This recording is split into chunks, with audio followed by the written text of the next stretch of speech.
Assalamualaikum warahmatullahi wabarakatuh.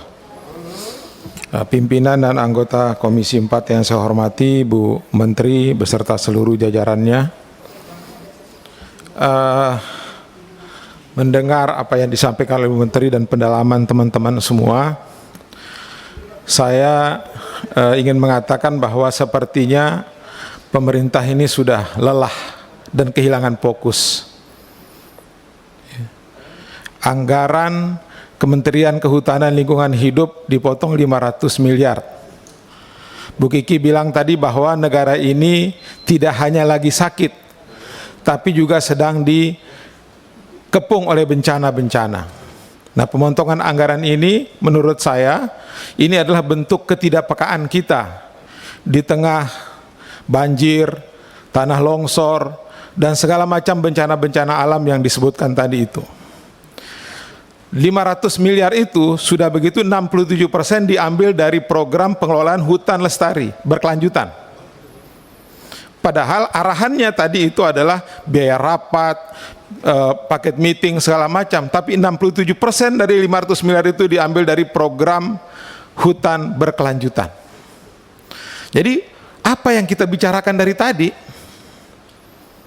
Kita ingin menyelamatkan hutan. Sampai kemudian saya bilang bahwa pemerintah ini sudah menggunakan kacamata kuda dalam melakukan pemotongan anggaran. Dikira persoalan kita hanya vaksin, dikira persoalan kita hanya pandemi COVID-19 ini. Tetapi bencana alam, tanah longsor dan lain-lain kemudian terabaikan karena tidak fokus dalam memikirkan kesejahteraan rakyat ini. Karenanya kebetulan Pak Ketua baru datang. Saya ingin mengusulkan Pak Ketua supaya Komisi 4 ini menolak pemotongan anggaran sepihak dari pemerintah. Baik dari sektor pangan sudah kita bahas kemarin, termasuk soal lingkungan ini. Karena 67% dari 500 miliar ini Pak Ketua diambil dari program pengelolaan hutan lestari berkelanjutan. Bukan dari biaya rapat, bukan dari apa. Nah, ini saya bilang ini kita hilang kepekaan. Saya tadi membayangkan bahwa raker hari ini Pak Bu Menteri itu dengan lantang mengatakan bahwa untuk banjir Sumbawa misalnya, saya sudah siapkan programnya ini, anggarannya sekian. Untuk program banjir Jawa Barat, ini programnya, ini penanggung jawabnya, segini anggarannya. Tetapi tidak ada kita mendengarkan itu. Kita sudah ngomong kiri kanan segala macam. Sehingga saya tidak heran kemudian ketika ada pejabat yang mengatakan bahwa banjir ini hanya karena anomali cuaca. Catatan saya, Pak, banjir ini disebabkan oleh 3 faktor. Yang pertama adalah perilaku eksploitasi yang mengganggu keseimbangan ekosistem dan sehingga lingkungan alami berubah total. Yang kedua baru bicara tentang perubahan iklim.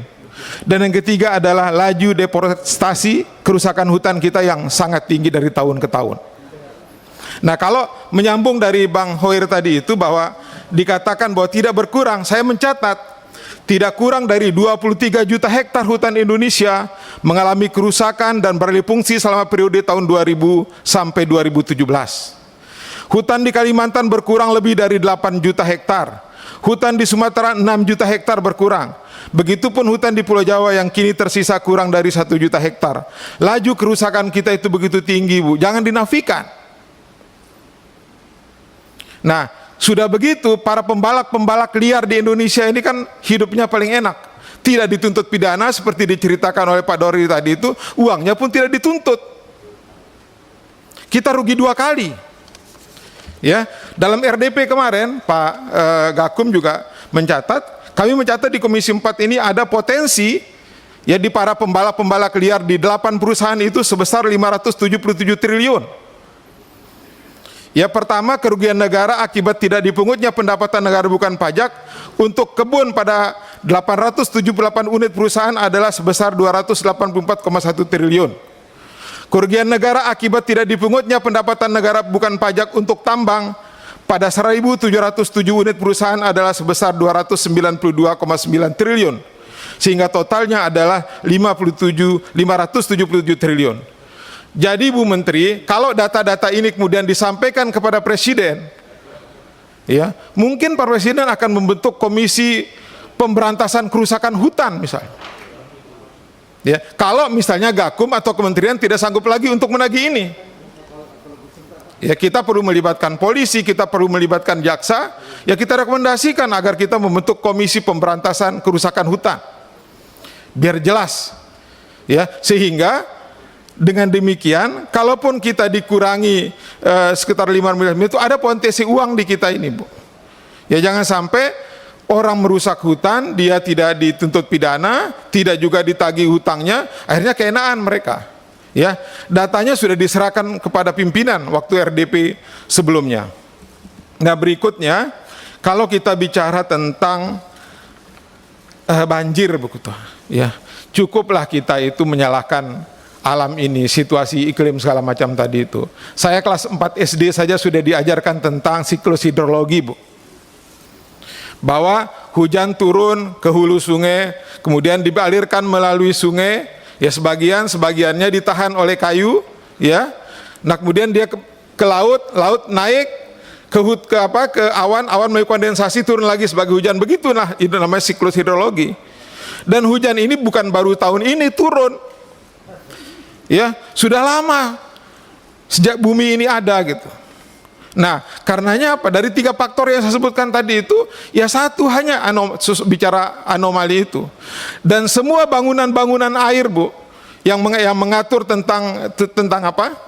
Tentang lajunya air itu dibuat berdasarkan data hidrologi. Bukan hanya dari 1-2 das, bisa sampai 5, 6, 7 das kita ambil.